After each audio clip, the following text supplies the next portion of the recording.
Mr. President-elect, thank you for this. This is,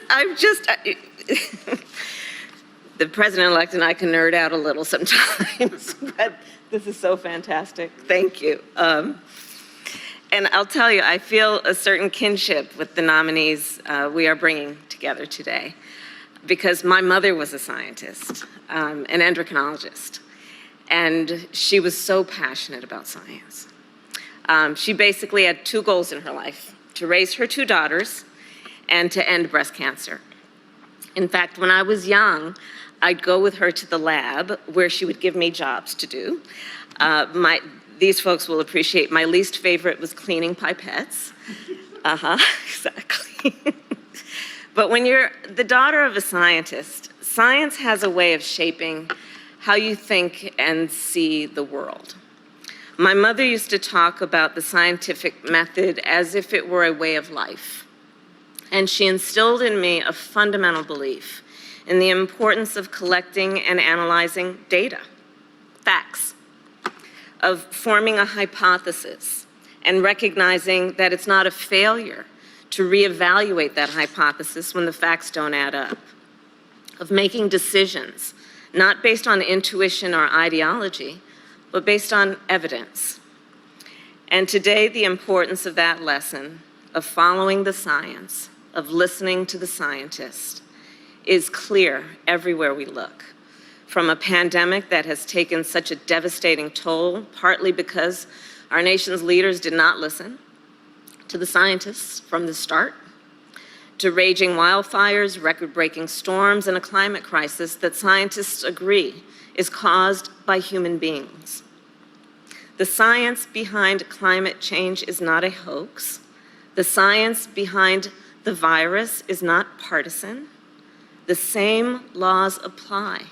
The same evidence holds true, regardless of whether or not you accept them. And President-elect Biden and I will not only listen to science, we will invest in it so we can achieve breakthroughs, from strengthening public health to tackling climate change to jump-starting job creation and economic growth. And as we do, we will also make sure we are investing in STEM education and the next generation of scientists, including women scientists and scientists of color. The team we are naming today will help us lead this work. These world-renowned scientists and distinguished experts are joining our administration because they believe in public service, in the nobility of public service. And they want to put their extraordinary talents to work on behalf of the people of the United States. By nominating them to these important posts, the President-elect is sending a very clear message. We are going to make sure the United States of America once again leads the way in science and innovation, harnessing the world's collective knowledge to unlock new cures, new breakthroughs, and as the President-elect always talks about, new possibilities for everyone. So let me close by saying this. A few weeks ago, I got the first dose of my coronavirus vaccine. It was the Moderna vaccine, and it was developed with NIH, the National Institutes of Health, by a team that was co-led by a 34-year-old Black woman by the name of Dr. Corbett. So I have a message for all the little girls and boys out there who dream of growing up to be a superhero. Superheroes aren't just about our imagination. They are walking among us. They are teachers and doctors and scientists. They're vaccine researchers like Dr. Corbett. And you can grow up to be like them too. So let's dream big, lead with conviction, and see ourselves, each one of us, as the superheroes of tomorrow. Because the beauty of science is that it is about the pursuit, as has been talked about what we can do to improve the human condition, to lift people up, to see what can be, unburdened by what has been.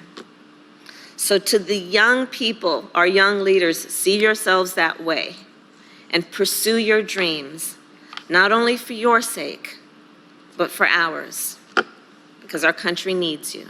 And again, Mr. President-elect, thank you so very much. Thank you. I got to say one thing. I'm not supposed to speak again. Come here, don't go away. You can tell this is real. We are both really excited about this. Really excited. Because I think there's so much we can do. And I think you got it right, Doc. We have the most diverse population in the world that's in a democracy that functions. And there's so much we can do. I can't tell you how excited we've been about doing this. We saved it for last. I know it's not, you know, we're not naming the Department of Defense and the Attorney General, but I tell you what, you have more impact on what our children are going to face and our grandchildren, what they're going to have opportunities to do than anybody. And she's pretty good too, isn't she? Pretty good. I may not be much, but I know how to pick them. So anyway, this is really, we're going to be doing a lot of work, and we can hardly wait to have you. I'm taking this beyond what we're supposed to do. See you all. Okay. Come on.